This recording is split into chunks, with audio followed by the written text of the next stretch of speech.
Everybody here know that we are recording this talk. This will be up on YouTube eventually for other people to view, but this is the first of our Lunchbox Speaker Series. And I've got today one of my friends and colleagues, Joe Pate. I'm going to let him introduce himself. If you need closed caption, I think you have the ability to click on the link because I am transcribing for closed caption as I'm speaking. So anybody who needs that service should be able to see that. And in the future, if anybody wants to reach out to me by email and talk about accessibility issues, I'll be happy to address that. But first of all, thank you very much for joining us. This speaker series is really geared towards connecting my students from my advanced classes here, spring 2022 semester, with experts in the industry, experts in academia as well. I like to inspire my students to do more and to get into new areas, and oftentimes they don't know what's possible. So just bringing up some options and opportunities at times, making them aware of some new opportunities that they may not know about. And we just don't have time to do this in class. We are very, very, very busy learning content and running projects during class. So honestly, this gives us a little time to step outside of the classroom and socialize with each other. So you can see our speaker series. I'm calling it the Lunchbox Speaker Series. I'm going to do this during lunchtime. So it's 11 to 12 now, Mountain Time. Central Time, it's probably right on your lunch hour. And if you're on the East Coast, then you're also able to still take lunch, I'm sure. A lot of our classes, we break during lunchtime, so this gives a good segue into that. Well, before I go there, let me just talk about the format of this, and it's going to be similar each time. What I'm trying to do is give an introduction. Let me give you an introduction to what we're doing this week, remind you why we're doing this and why it's so important to connect our students with academia and industry. But then I'll go through a quick, brief update on what's coming up. So I'll give you the schedule of speakers that are coming up over the next 6 weeks or the next semester. That way you can plan to attend if you'd like to. Also, I'm going to mention some of the up and coming opportunities for networking, mainly through conferences. Some of these now are virtual conferences. Some are on ground, but I want to make sure that my students are engaging with the latest and greatest. And one way to do that is through conferences. Again, some of these are online and they're virtual. So if you have something to add to my list, once you see my list, please send me emails. Again, most of these attendees are my students right now. There are my adjunct teachers. There's some of the other speakers that'll be involved. So reach out by email and send me some updates if you have them. So what we're going to talk about today, I'm going to let Joe Pate kind of introduce his topic, but we're talking about nutrient quality testing. How do you know what's a good quality? It may not be nutrient, actually, we may be talking about food safety as well today, but quality testing. And then if you mark your calendars here, next month we're kicking off with Eric Highfield, who is the founder of this program. Eric Highfield got trained under Kevin Fitzsimmons and Gene Giacomelli out at University of Arizona. And Eric's had a long career since then, including starting the program here at SFCC. Eric has also worked in the cannabis industry at a managerial level and can tell people a lot about the good and the bad of that industry. He's also now working with automated systems. So we're going to hear kind of the evolution of Eric's career because that's a good model for my students to emulate, but really what Eric is doing now and where the future is in automated systems like that. Many of my students know the name Damon Seawright already from Aquaculture because we source all of our tilapia fry from Damon Seawright, and we'll be doing that this semester, receiving fish. Andrew Neighbor is our co-teacher this semester. He has an established farm, and he also uses Damon Seawright's Aquaculture. In my opinion, that's the best genetics in all of the US for tilapia particularly. In March, we'll take a big break because we have midterms and we have spring break. So at the end of March, you're going to hear from my mentor and one of my gurus that I followed, Dr. James Tidwell. His specialty is aquaculture production systems, and we talk a lot about that in class. We definitely hone in on RAS systems, RAS technologies, recirculating aquaculture, because that allows the nutrient strengths to increase. and we can couple those with aquaponic systems. But Dr. Tidwell specializes in all production systems, and he's going to talk to us also about what it takes to be a graduate student. When I was a student with Dr. Tidwell, coming into a brand new facility, starting a brand new area of research in aquaponics, he admitted that he had nothing to teach me in aquaponics, but he could teach me how to be a graduate student. So kudos to my mentor there, and we're going to hear him in March. And then April, we'll wrap up with 2 talks. One is from my state colleague, Rosanna Salinave, and she is an extension agent with Cooperative Extension. Her specialty is aquatic ecology, and lo and behold, she is the contact for anyone in the state that wants to get involved in aquaponics or hydroponics, because she works with water and water systems. As far as aquaponics, she's written a couple of publications you can easily find if you look under her name, and she and I have started publishing as well. So she's very in tune with hydroponics and aquaponics as well. I'd like her to kind of inspire some of you to look at extension as a career. It's a really great way to do what you love and help others succeed.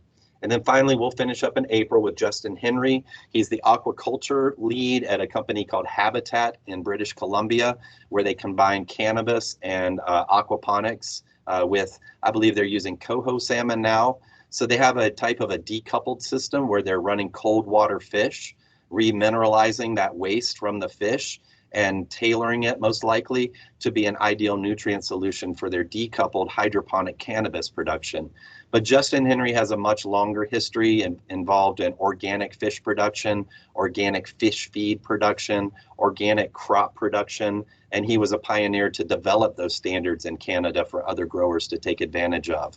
I'll mention him more when we introduce him later, but if you want a head start, you can look at a couple companies, Target Marine, Divine Harvest.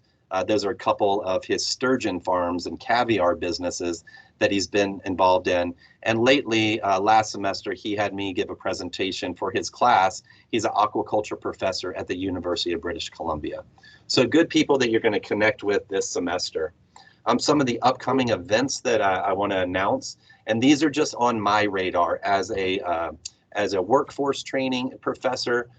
These are things that can help my students. They can help me as an instructor or my adjuncts out there if we involve ourselves in these conferences, because we can bring this information back to our students. Last year was COVID year, and the Indoor AgCon and National Growers Association combined meeting was held online. And I gave a presentation, and I was on a panel for indoor farming. And aquaponics definitely has a play there, but certainly hydroponics does. So this year they're back on ground, and some of these just don't jive well with a 16-week academic calendar. But if you can find yourself there, that's a really great conference to take part in. I'll be taking part in Aquaculture America, which is a conference for the aquaculture industry. Aquaculture America is a group I would encourage most of you to get involved with, and their conference is out in San Diego. So I'll be giving a talk about SFCC. I'll be talking about all my great adjunct teachers, but mostly about my students and what you're learning and what kind of jobs you're getting. As I talked about last class, almost all of my students are taking advantage of internships, whether they're on campus or off campus, getting involved in industry, and that's how you're going to succeed. So I will try to do some live streaming from that conference. I recently live streamed on our Facebook group from a Virginia aquaculture meeting, but you all weren't in session. So I'm going to do that in March. I'll do a live feed probably during our lab time, and you can understand what a conference exhibition floor looks like. Cultivate is a conference I've never been to. It's on my radar, and it is the big conference for indoor ag. If you're looking at indoor ag, lighting, grow plugs, it's the big horticulture conference that leans towards indoor or greenhouse production. And finally, the one that's on my radar and on all of my students' radar is the Aquaponic Association. They have a great program now where a whole school could buy a pass, and I'll do that again this year in October, where we can virtually attend and everybody gets a scholarship. But also they're moving back to on ground, and that's really where the networking happens and where you're going to meet somebody, you're going to shake their hand, you're going to get their contact, you're going to take a selfie with all these gurus, and you're going to make a connection. So I encourage many of my students to try to fit in the trip to the Aquaponic Association. I think we'll have some adjunct teachers going, or I'll be going myself. So we'll talk about that and collaborate. So these are what's upcoming in the industry. So stay current, everybody. You know, I try to encourage you to be current, and that's the purpose of this seminar as well. So now I'm going to ask Joe Pate to introduce himself, and he'll share his presentation once I drop mine. We're going to open the lunchbox, and that's kind of how I'll introduce all these speakers.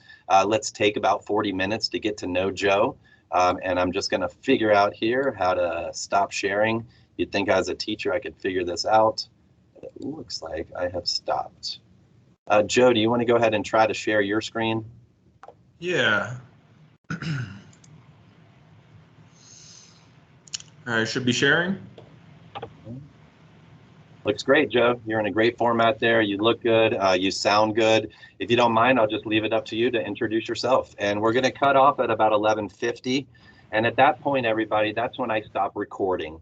So we'll stop recording. I'll have that video later for other people to view, but we want to open up the last 10 minutes for Q&A for my students and adjuncts to directly ask Joe some questions, and let's get some dialogue going.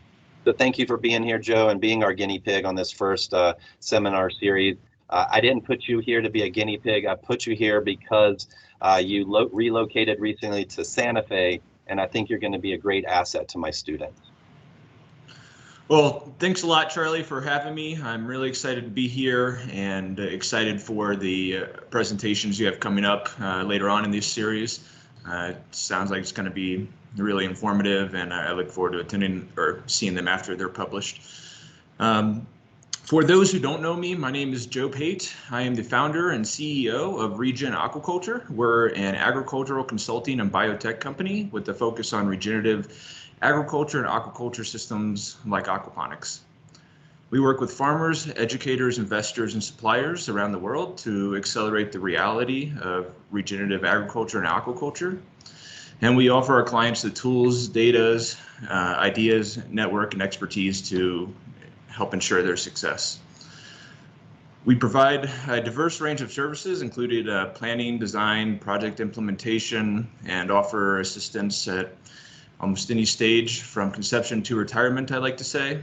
Our project experience includes hydroponic and aquaponic systems in indoors and within greenhouse environments, vertical farms, and then integrated agriculture systems combining aquaculture, water with soil production. I also volunteer as an advisor for the Aquaponics Board of Directors, and I have been in the industry for about 8 years now. About half that time was spent as a researcher at Kentucky State University, where Charlie attended. I actually got into aquaponics. Well, I'd heard about it previously, but Charlie really introduced me to aquaponics, and I took a workshop with him back in 2014, and within the next semester, I had transferred colleges and started going to Kentucky State because of his influence and what he helped build there, along with people like Dr. Tidwell, which you'll meet later in the series. After I left the research and academia field, I've worked in the private industry now for about 4 years. Half that time was spent primarily designing and building farms, everything from small school and home systems up to larger commercial farms. And the last year and a half, I have been working primarily focused on helping farmers learn how to better run their operations. And I've stopped doing so much of the design and engineering just because my heart's more in helping farmers and teaching people and working directly one-on-one with the clients. And so that's just called to me more. If you want to learn more about me and some of the work I have done, I encourage you to connect with me on LinkedIn or another social media platform. You can follow the link on the screen or in the description of this video. And yeah, I look forward to hearing from you. So today I'll be giving a brief introduction to crop quality testing, particularly as it relates to the industry side.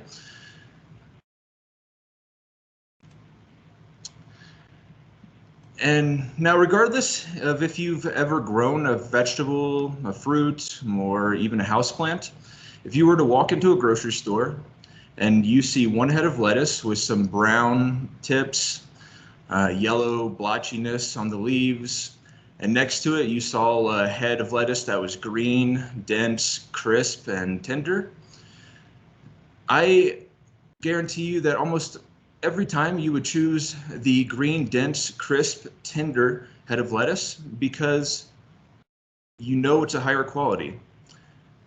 Now, we don't always consciously think this, that the plant is a better quality, but our brain knows. It sees the image and it references it against genetically imprinted materials that have occurred throughout evolution. And it's literally in your, basically it's literally in your DNA to interpret the quality of food. It makes us, our mouths salivate when we see something juicy, you know. It really controls a lot of our actions. However, that doesn't always mean our brain's interpretation is correct. Sometimes we see a dense, crisp lettuce, but what we don't see are synthetic pesticides, pathogens, heavy metals, all awaiting an unexpected consumer. So rather than solely trusting our eyes and guessing, today we're going to learn about testing crop quality. And to do that, so the purpose of this that I would like to cover throughout this talk is to discuss why we test crop quality, why consumers, farmers, and regulators care about crop quality, what metrics can matter,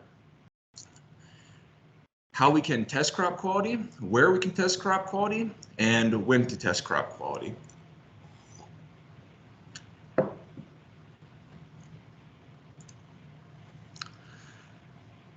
So to begin, we must first ask ourselves, why?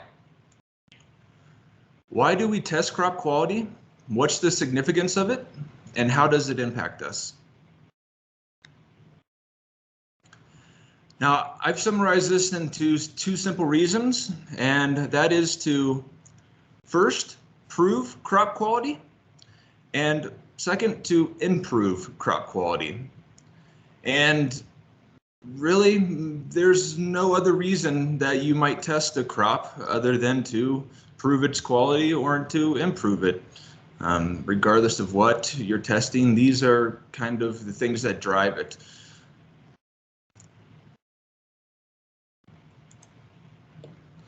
So why prove crop quality?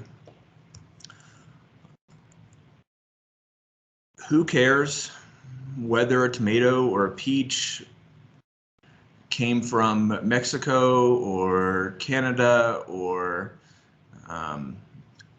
some mysterious place? Who cares how it was grown? If you have a meal on your table, shouldn't you keep your mouth quiet and eat and be thankful?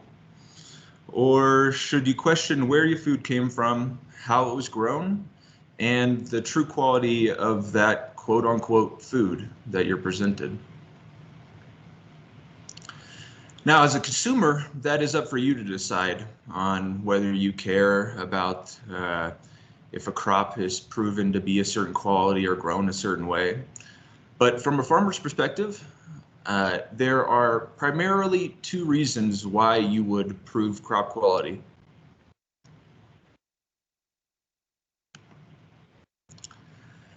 And that is, first, market access, and second, regulatory compliance. So USDA organic, best aquaculture practices, certified naturally grown. These are some certifications you might have heard from. Those are examples of market access certifications. These came about as a result of consumer demand, and they are there solely for the purpose of categorizing your crop under a specific group so that you can achieve some benefit. Generally, the benefit being increased income. Oh, sorry about that.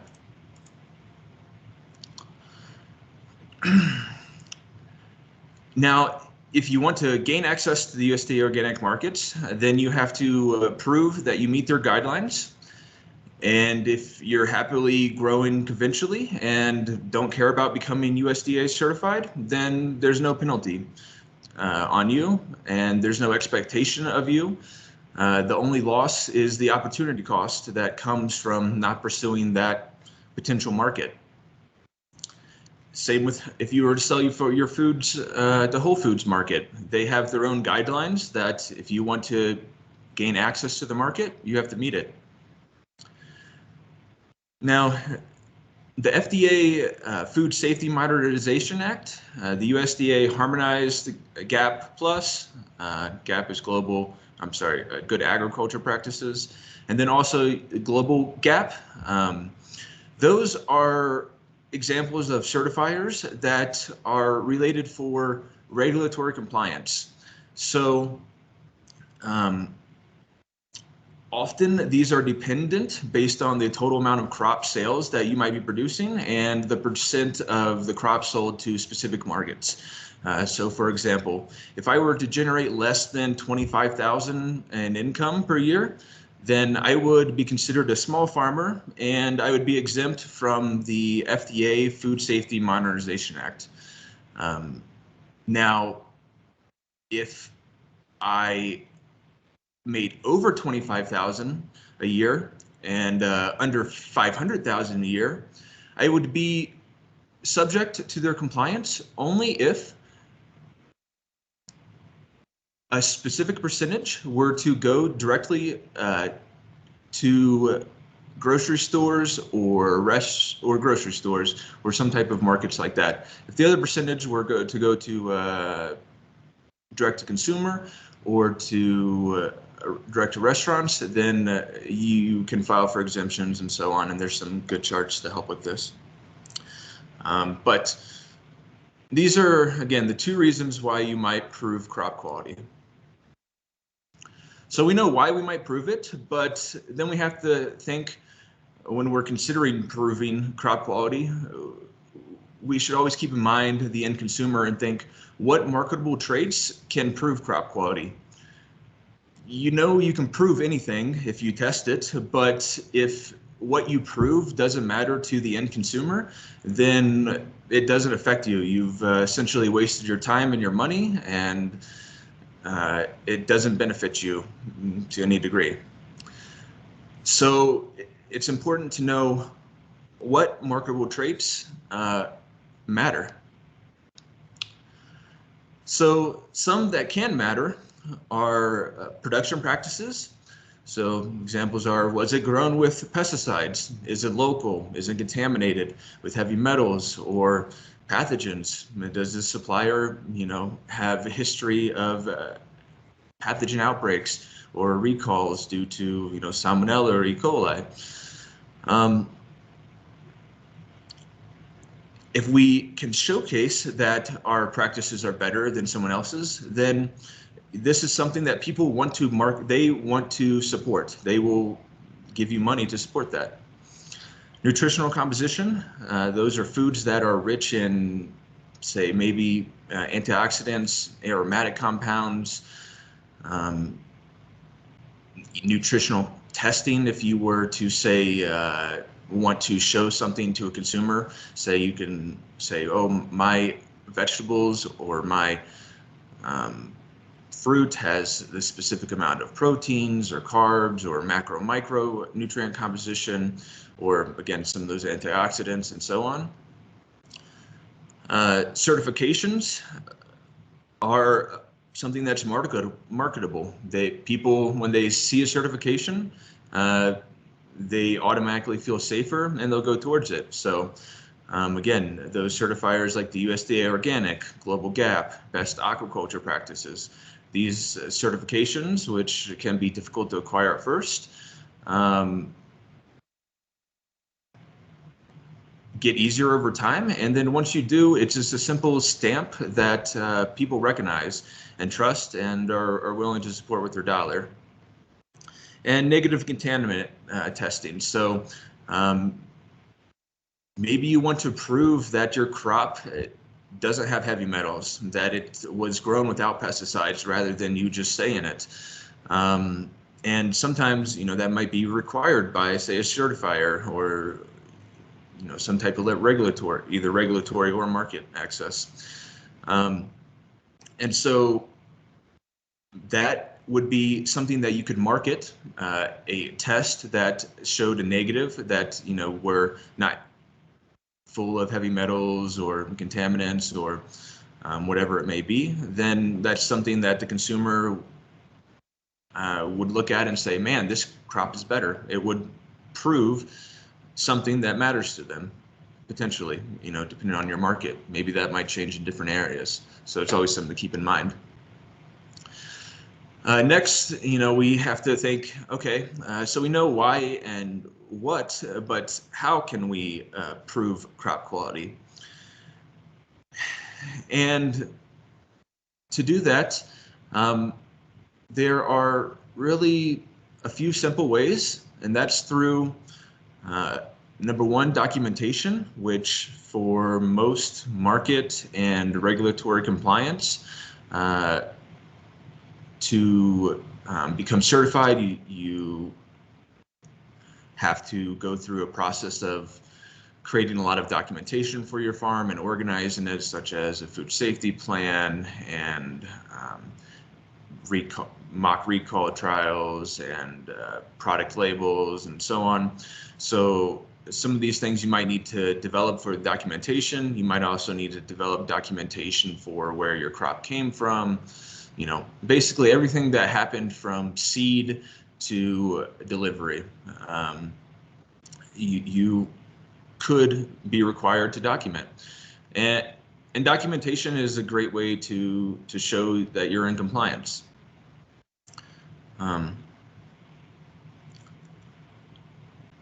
Often if you're applying nutrients and you need documentation to justify your, often if you do analysis for crop and microbial testing, then you will need justification, and that's generally done through documentation. So let's say I was trying to be certified for a specific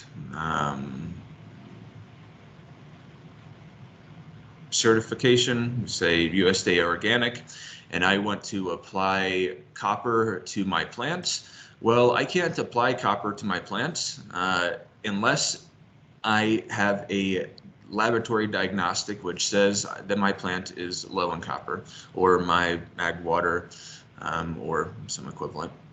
And so sometimes you need those things. And a less common one, but I think becoming more discussed and talked about, I'm seeing in some of the reports I'm reading, it has to do a lot with sustainability reporting. And so these might be like environmental, social, and governance reporting. That is another way to prove that your crops are being grown in an environmentally conscious way, which conserves, our resources. And that can open doors to farmers potentially to receive tax incentives in the future. There are, some tax incentives involved with carbon sequestration. I don't know of any aquaponic or hydroponic producers that have gotten those yet, but soil farmers can go after those. And so I think that one will become important more in the future. Now, where can you perform tests to prove crop quality? There are a number of places, and this is not an exhaustive list at all, and I by no means am recommending any of these. They are simply there for example. But certifications, a number of say market access ones, some examples I have up here would be the USDA organic, the certified naturally grown, which follows USDA organic guidelines, but is a lot more affordable for small farmers, and the New Mexico Farmers Marketing Association is another one that I know has good agriculture practices certification, which can help with market access.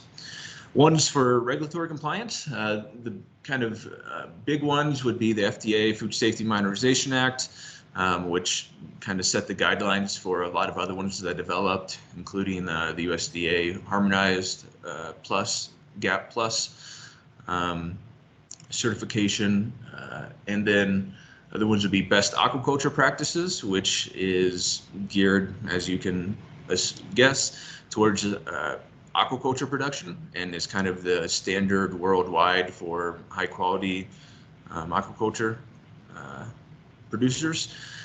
And then Global GAP Certified is another one. And they are pretty much the worldwide lead in certifying food safety for producers. And so they're well accepted at a lot of large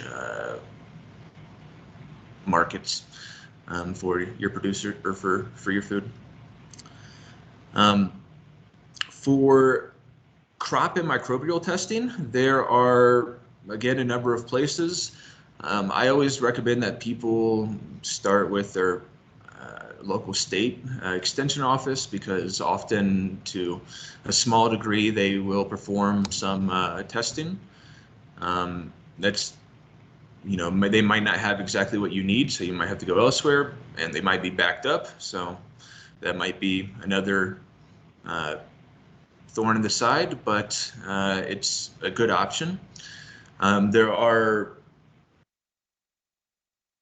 private laboratories, including Micro International, which I believe you all use to send out your water quality. So if anyone in class or has taken water quality samples and sent those out, those are probably who you're prepping those for. Waters Agricultural Laboratories is another one, which I haven't worked with, but I know several researchers who do, so I threw them up there. The Creative Proteomics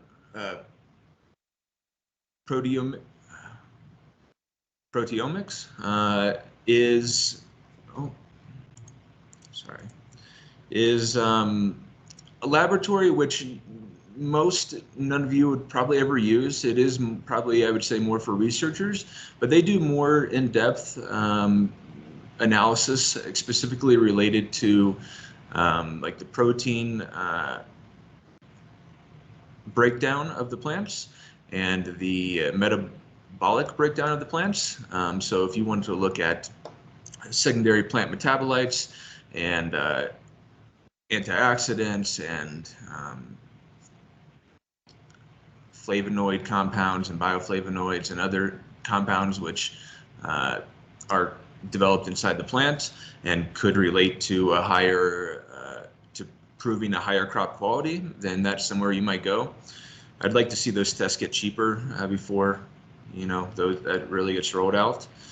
Pathogen DX is another one for microbial testing, and they use a really kind of advanced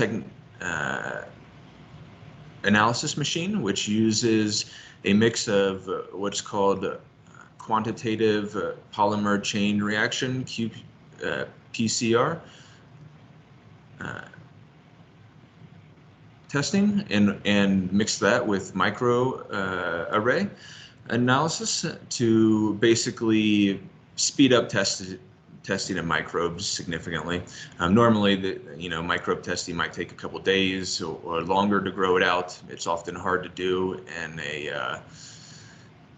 at the farm because you need an incubator and sterile environments and a lot of equipment. And so often it's sent out, but that testing can take quite a while. And there's methods that increase that and, have gotten better at that. But right now it seems like the technology that they're working with, which others I'm sure developed, is proving to be pretty promising with the results within 8 hours of testing. The machines for a large farm, I think, are could be affordable, and by large I mean several hectares. But for a small farm, I think last I checked, the machines ran about 40 or 50,000 for just the machine. Once you have the machine, the tests themselves are fractions of a penny, but large investment. And then they do have some home kind of testing equipment, but it's very selective and it's not very good. We'll just say that. And they're these two are actually approved by the FDA. The two at the bottom I have listed, which is a product called E. coli for testing E. coli. Yeah, it's just not really solved yet. And that's why I threw this little tagline down here about the researchers using a NIFA grant to develop rapid food safety testing. It's something that if you start Googling, you'll see there's lots of grants that go out all the time trying to develop better ways to allow farmers to test for crop safety, food safety at the farm level and a lot faster rates.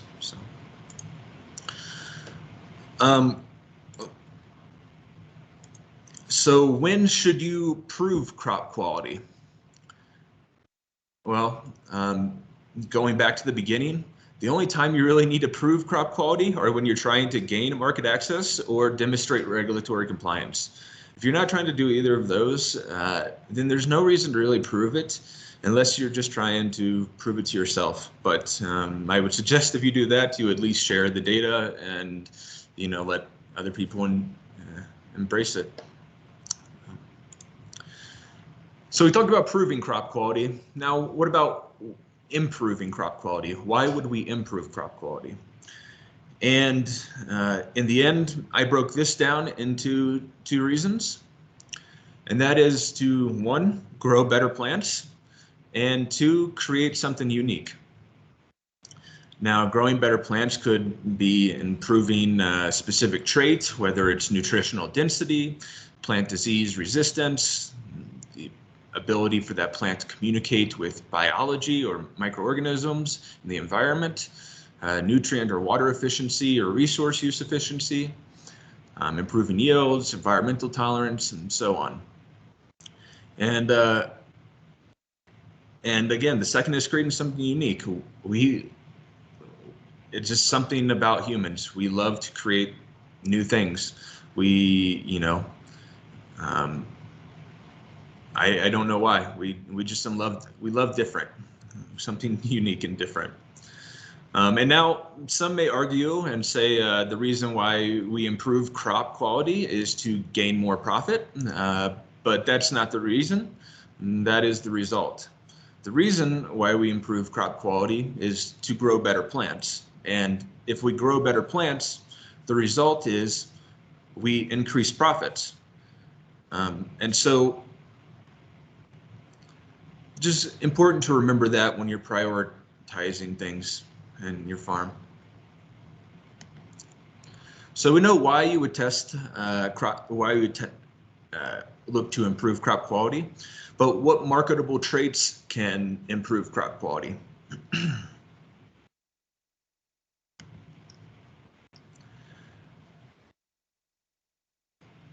The marketable traits that improve crop quality are going to be the things your consumers see first. Maybe, it's some of those things we talked about earlier with the stickers and so on, but really it's going to be the appearance. What's the size of it? What's the color, the uniformity? What's the taste like? Is it bitter? Is it sweet and sour? Is it pungent? The smell, is it bland or smellless, anosmic, or aromatic, or maybe even putrid? Sometimes there are lots of cultures which ferment a lot of foods which don't always smell great, but that doesn't mean that smell is bad. For certain markets, for certain products, that putrid smell could be a marketable quality for that, or marketable trait for that crop. So it's important to know your crop and to think about these. Texture, another one. The crispness of it, the rigidity, the tenderness. How does it feel when they pick it up? Do they set it down? You know, you probably do this in a grocery store. You pick up an apple or a avocado and it's either too firm or too soft, and you put it down and you pick up another 5. You're just trying to feel it. The sound of it, and yeah, the sound. So what does it sound like when the consumer eats it? You know, what does it crunch when they bite into that lettuce? You know, maybe they're getting some gourds or some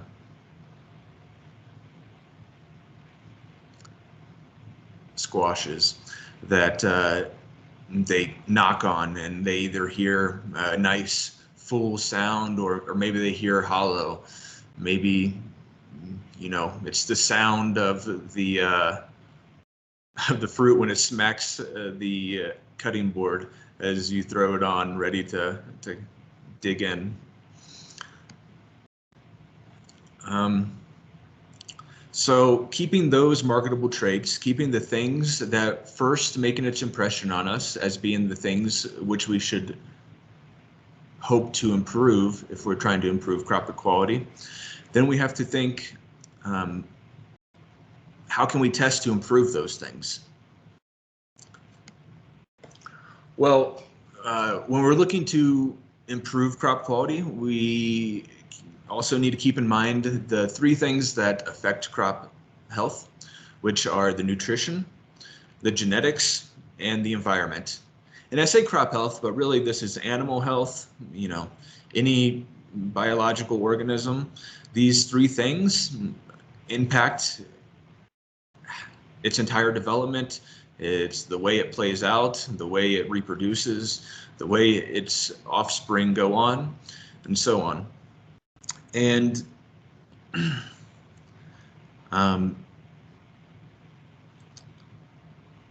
so it's important that we keep these in mind, and then we look at ways that we can analyze for those 3 things.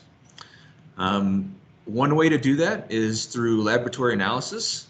So that might be macro-micro testing. It could be plant sap analysis. It could be,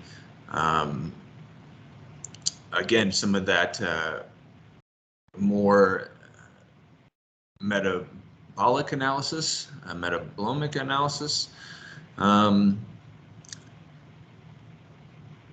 And the other way we do that is through representative sampling. And so laboratory analysis are generally things that we, as small farmers, have to send away, and they cost some amount of money. But I would say if we use the data correctly, then generally, then it's an investment worth it. And the same for representative sampling. Now, this is, you know, taking a small portion of, say, your crop, and say you harvested 100 crops. You take 5 heads, 10 heads of lettuce, you weigh them, you maybe count the number of leaves, and so on, and it gives you the ability to make decisions and improve, you know, right there. So in the laboratory, some of the things we might test, again, are water quality analysis, soil analysis, plant sap analysis. There are other ones, you know, this is not an exhaustive list. When I am looking at what is usable in, say, a real world application, I tried to focus on things that I can manage. I can manage my water quality, so I can test for that. If I get a water quality test and I get it back and I see I'm low in calcium or I see I'm low in phosphorus, I can adjust that. I can amend it. Soil analysis, the same. If I do a macro mineral analysis with the soil, I can see, you know, what might be missing. Also, you can do analysis to look at the organic composition of the soil, which gives you more information about the biology of that, say, soil. And so those are things that I can manage, because I can address soil deficiencies by adding some type of nutrients, or I can add biological inoculants if it is deficient in biology, say. And plant sap analysis, that again is another metric that I can take. I can have a plant sent away, and when I get that back, I have data that I can make decisions from. For those who don't know, plant sap analysis is equivalent to a blood test for a plant. So it's a lot more accurate than, say, something like a dry tissue analysis, which is done on the leaf matter after it's already grown. The plant sap analysis, the way we sample it is from live leaves, and then we send and have those plants tested within 72 hours or sooner. And what we're able to see is the nutritional composition of what's in the sap or the blood of the plant. And with that, we can see what the plant has available for growth rather than what it didn't have available for growth. And that can help out, because then we're able to see nutrient deficiencies on average of 2 to 4 weeks before they occur. So if you've ever seen iron in your lettuce, or a tomato plant or something like that, well, iron's easy to remediate, so maybe not the best example, but for that example, you could see that iron deficiency in the plant sap 2 to 4 weeks before you see it with your own eyes. So that's a very valuable and practical tool which I can manage from. Dry tissue analysis, it tells me what the plant didn't have available, and sure, I can try to adjust my management practices, but it doesn't tell you enough. It's kind of like it's just a taste, and to me, I don't really recommend farmers doing it for the purpose of improving crop quality, because it doesn't mean too much from a usable standpoint. Now, representative sampling. If we were to do representative sampling, again, we want to think about those marketable traits, things that first appear to our customers, the smell, the taste, the texture, and some things we can look at on the farm level, which is really simple to do. This is probably the original way of improving crop quality, is simply a farmer growing a crop saying, oh, that one on the right did better, I'm going to grow that one next year. It's the basis for how we've developed our entire agriculture system. So it is a very powerful thing, and is cheap, minus labor. It just takes some time and a little bit of equipment. Some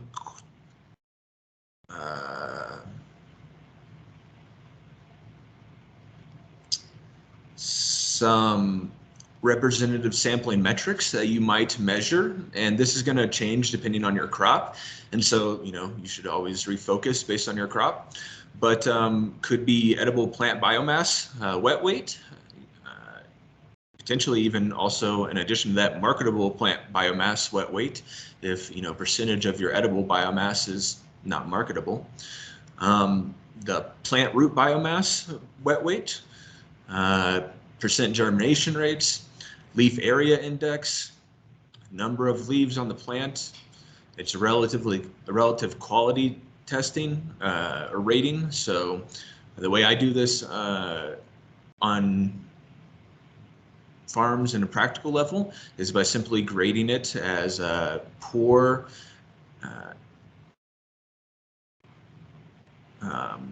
average, good, or excellent. And so an easy acronym to remember that is PAGE, P-A-G-E, and it's a simple way to score your crop, with your own eyes, or different, varieties or crops or that you're growing.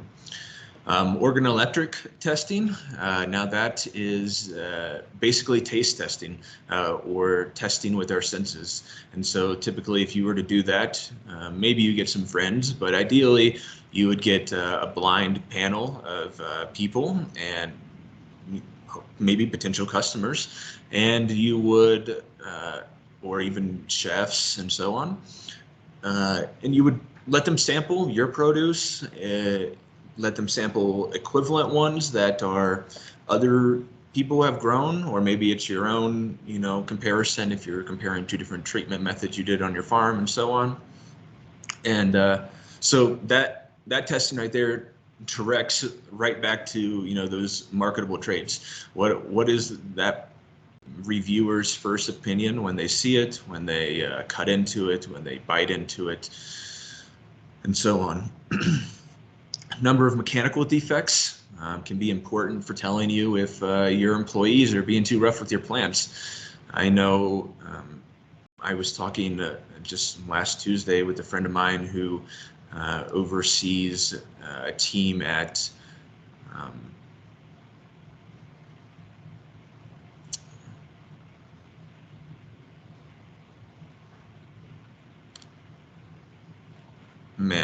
I will think of it later, but large hydroponic farm in Kentucky. I'm having a brain fart. But I was talking with him. Oh, is it Charlie? No, go ahead.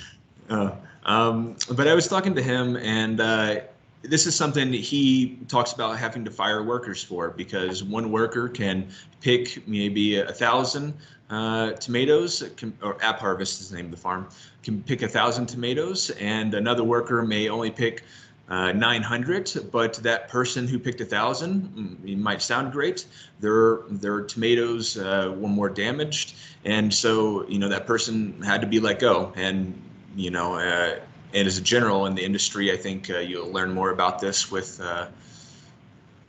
in the future, but automation is going to play a big role in kind of helping us prevent human error, including mechanical defects.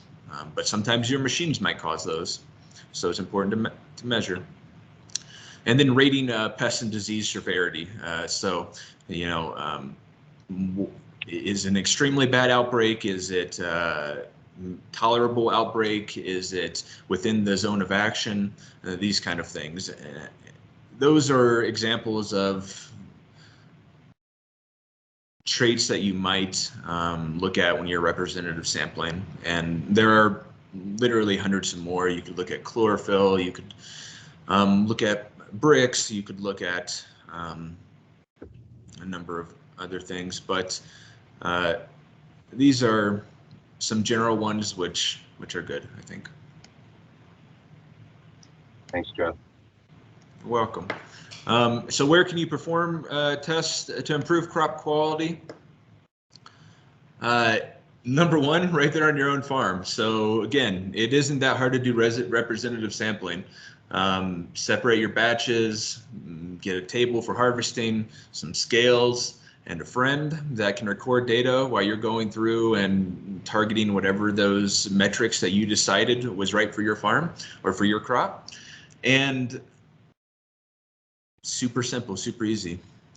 Other ones, for plant sap analysis, we offer plant sap analysis testing. I partnered with a laboratory out in the Netherlands to perform this analysis, and so the farmers that I work with for this will send their samples there, and we'll address the results here.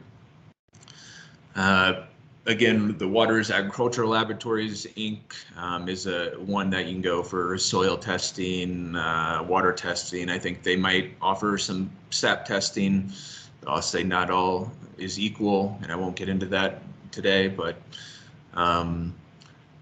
and then Macro Micro International is one I've used for 8 years almost, and I like them for water quality testing. I've also used them for dry tissue analysis and previously, but again, I've gotten out of that nowadays. And One thing to be conscientious of is when you're selecting a laboratory, make sure that the laboratory follows good laboratory practices or has some type of accreditation or certification, and that the process that they're using for testing your sample is in line with what you want. Sometimes, the process might put out a result which isn't truly accurate to your application. So it's important just to keep in mind. Awesome, Joe. Joe, if you could wrap it up here, we just have a few minutes and we're going to get cut off, and I'd like a couple questions if anybody has any. So yep, try to find a closure here. Got 2 slides. Okay. But so when should you improve crop quality? The answer, always. I couldn't think of a reason not to improve crop quality, honestly, unless you're sabotaging your boss. I just thought of that, but that isn't a good reason. Don't do that. always try to improve. Even if it's 1% improvements, you're going to set the foundation for future generations. And so, when you're growing your crops, yeah, it's feeding you and your consumer, but it's also potentially going to be the genetics that feed your grandchildren. So always improve. And then here's some crop improvement in action. So this is a farmer that just last week over the last couple of weeks has been experiencing some issues. He transplanted all of his crops because he moved systems and ended up not following his own procedures and over oxidizing the hydroponic system, or at least that's what we hypothesize happened. It's hard to know exactly sometimes what happens. So a lot of times in life, you just kind of got to make assumptions and react from what happened rather than know why. But the initial damage was oxidation of the root tips, which then was able to be colonized by Pythium, which happened to following results and impacted not only the crops that were currently in there, but the crops that would then transplanted into the system and were small and susceptible to this Pythium. And so one thing that we did was we tried to address some of those things that we were talking about: crop quality, nutrients, genetics, and in that nutrient category is microbes. And so what we did is we tried to inoculate it with beneficial microbes to outcompete this Pythium. And so this was 5 days after treatment with the Lactobacillus species at 1 in 10 to the 5th CFUs per milliliter. And so pretty good results. I don't have, they just received the first harvest yesterday. I don't have the representative data to say how the plant did in comparison, but we saw improvements, and we acted on the things that we needed to, and now in the future that is only going to help us improve farther. So anyways, thanks a lot for having me. If you want to connect, again, you can find me at that link, tree link. Email me at joe@regenaquaculture.com or give me a call at our office number below. So thanks a lot. All right. Super. Thank you again, Joe, for being the first speaker. And what I'm going to do, everybody, is, again, thank you, Joe, for a great topic here: quality control, proving quality so we can improve quality. I think that's really important. And I see you gave us lots of options here. So what I'm going to do is just at this point, I will stop recording, and we'll have a few minutes for my students to talk to Joe. So again, Joe, thanks for being the first speaker here, and we'll get these up on our YouTube channel eventually. Awesome. And, thanks, Charlie. Again, everybody, Joe is located in Santa Fe now. He's working with Nate Downey, and the business is called Lettuce, etc. There's lots of opportunities for students over there to connect with Joe.